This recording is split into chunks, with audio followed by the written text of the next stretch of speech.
Assalamu alaikum dear students. This is Mansur Ali Narejo. In today's lecture, we are going to learn about mitosis and the steps involved in mitosis and its importance. So let's start. Mitosis. In this type of cell division, a parent cell divides into two daughter cells in a way that the number of chromosomes in the daughter cells remain the same as in the parent cell. इस cell division में जो parent cell होता है divide होता है to daughter sales में। इस तरीके से जो नंबर ऑफ क्रोमोसोम्स होते हैं वो डाटर सेल्स में सेम होते हैं पेरेंट सेल की तरह। तो अगर पेरेंट सेल में जो क्रोमोसोम नंबर है 46 है तो डाटर सेल्स में भी जो क्रोमोसोम नंबर होगा वो 46 होगा। माइटोसिस में जब भी डिवीजन होती है तो जो नंबर ऑफ क्रोमोसोम्स है वो सेम होता है पेरेंट और डाटर सेल्स में। Although mitosis is a continuous process, but for the study point of view, we can divide it into two phases. यानी जो माइटोसिस है वो एक कंटिन्यूस प्रोसेस है, मुसलसल प्रोसेस है, पर पढ़ने के लिए हम इसे डिवाइड करते हैं टू फेजेस में, जिसे हम कैरियोकाइनेसिस न्यूक्लियर डिवीजन कहते हैं और साइटोकाइनेसिस साइटोप्लाज्मिक डिवीजन कहते हैं, यानी जिसमें साइटोप्लाज्म डिवाइड होता है। तो आइए पहले जानते हैं कि कैरियोकाइनेसिस क्या है। The karyokinesis can be divided further for convenience into four phases which are prophase, metaphase, anaphase and telophase। यानी कैरियोकाइनेसिस को आसानी से समझने के लिए उसे हम फर्दर डिवाइड करते हैं प्रोफेज में, मेटाफेज, एनाफेज और टीलोफेज में। Let us study mitosis in animal cell. Animal cell के अंदर हम माइटोसिस पढ़ते हैं कि कैसी होती है। Prophase during early prophase chromatin material condense and become visible as thick coil thread like structures called chromosome. यानी शुरू में जो प्रोफेज होता है उसमें जो क्रोमेटिन मटेरियल होता है वो कंडेंस होता है, वो मिलता है और उसके बाद एक विजिबल कॉइल्ड स्ट्रक्चर बनती है, थ्रेड लाइक स्ट्रक्चर बनती है जिसे हम क्रोमोसोम्स कहते हैं। Each chromosome at this stage already double consist of two chromatids. इस स्टेप में हर एक जो क्रोमोसोम होता है वो डबल होता है, उसमें दो क्रोमेटिड्स होती हैं। The chromatids are attach to each other at centromere. जो क्रोमेटिड्स होती हैं वो एक दूसरे से अटैच होती हैं सेंट्रोमियर पर। The nuclear membrane gradually disappears and at the same point time centromere divides to form two centrioles। जो न्यूक्लियर मेम्ब्रेन होती है वो आहिस्ता आहिस्ता डिसअपियर होती है और उसी वक्त जो सेंट्रोमियर होता है वो डिवाइड होता है और दो सेंट्रियोल्स बनाता है। Each moves toward the opposite pole of the animal cell. हर एक जो है अपोजिट पोल एनिमल सेल के अपोजिट पोल पे जाता है and form the spinal fibres, और स्पाइनल फाइबर्स की फॉर्मेशन करता है। The centrioles are absent in plant cell. Plant cell में जो सेंट्रियोल होते हैं वो एब्सेंट होते हैं। तो उसमें डिवीजन कैसे होती है ये हम आगे सीखेंगे। वहाँ पर जो एक सेंटर प्लेट निकलती है, यानी सेल के बीच से एक स्ट्रक्चर अराइज होती है जो सेल्स को डिवाइड करती है डाटा सेल्स में। Metaphase during this phase each chromosome arrange itself on the equator of spinal. इस फेज के दौरान जो क्रोमोसोम्स होते हैं वो खुद को इक्वेटर पर, यानी जो मिडिल लाइन पर खुद को अरेंज करते हैं। Each chromosome attach to separate spinal fibre by its centromere. हर एक क्रोमोसोम जो है अटैच होता है एक अलग स्पाइनल फाइबर से सेंट्रोमियर की मदद से। Anaphase in this phase the spinal fibres contract. इस फेज में जो स्पाइनल फाइबर्स होते हैं वो कॉन्ट्रैक्ट करती हैं। Centromere of a chromosome divide and the chromatid of each chromosome separate from each other and begin to divide toward the opposite poles. इस phase में जो स्पाइनल फाइबर्स होती हैं कॉन्ट्रैक्ट करती हैं, सेंट्रोमियर जो है यानी वो डिवाइड होता है और जो क्रोमेटिड्स होती हैं हर क्रोमोसोम को वो सेपरेट करती हैं एक दूसरे से, और उसके बाद जो उनकी जो मूवमेंट है अपोजिट पोल्स की तरफ होती है। यानी जो क्रोमोसोम्स होते हैं वो अपोजिट पोल्स पर मूवमेंट करते हैं जैसे ही जो स्पाइनल फाइबर्स हैं कॉन्ट्रैक्ट करते हैं। In this way one set of chromatids each chromatid is now an independent chromosome. हर एक जो क्रोमेटिड होती है वो अपोजिट पोल पर मूव कर जाती है, यानी यहाँ पर जो हर एक क्रोमेटिड है वो इंडिपेंडेंट क्रोमोसोम की तरह एक्ट करती है, क्योंकि उनके पास क्रोमेटिड भी होती है, आर्म भी होती है और सेंट्रोमियर भी होता है। Move toward one pole while the other set toward the other pole. एक सेट एक पोल पे जाता है और दूसरा सेल दूसरे पोल पे जाता है। तो यहाँ पर एनाफेज कंप्लीट होती है।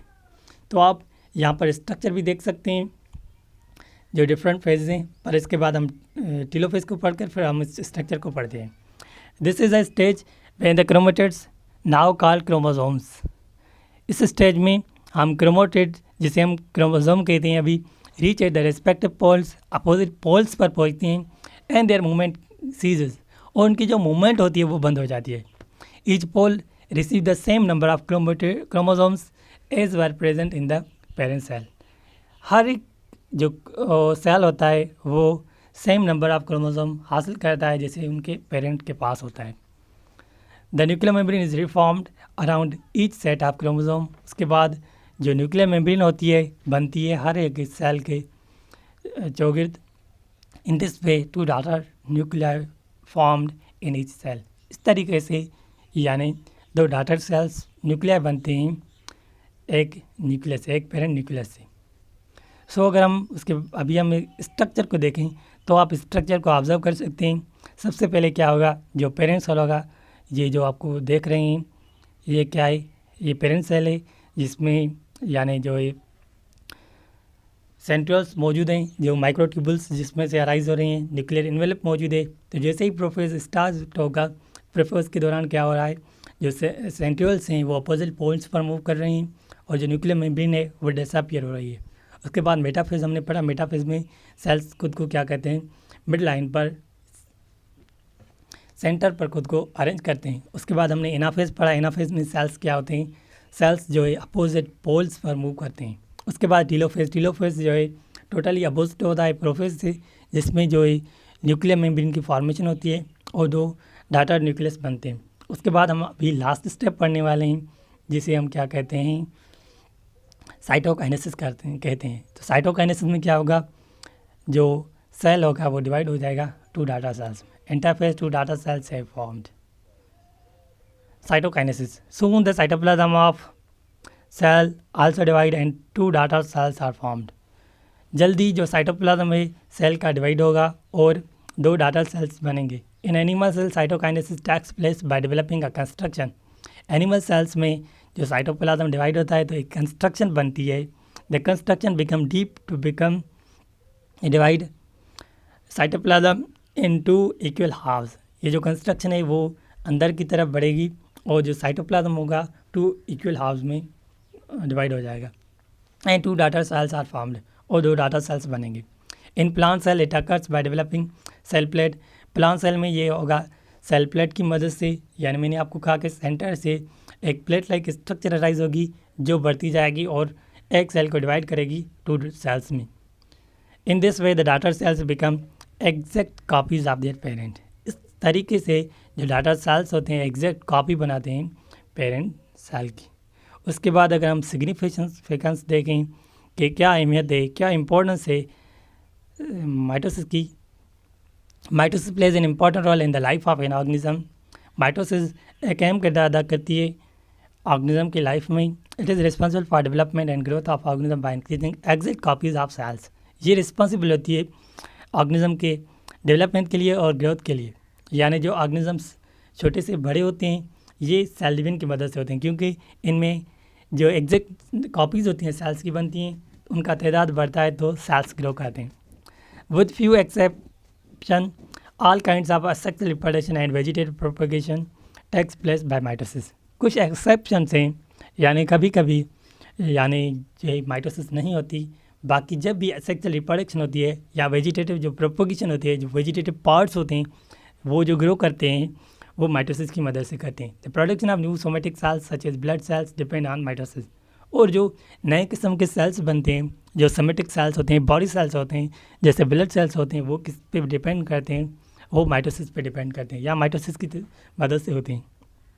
द हीलिंग ऑफ वाउंड्स, जख्म भरते हैं, repair of wear and tear within organisms is also dependent upon the mitotic division. और जो टूटे फूटे सेल्स होते हैं ऑर्गेनिज्म के अंदर, जानदार के अंदर, उनकी जो रिपेयरिंग होती है वो भी माइटोटिक डिवीजन की मदद से होती है. So students, that's all about mitosis, their phases and significance. If you have not subscribed my channel, please click on subscribe button and click on bell icon to get notification of my upcoming videos, and share these videos with your friends. Thank you for watching this video.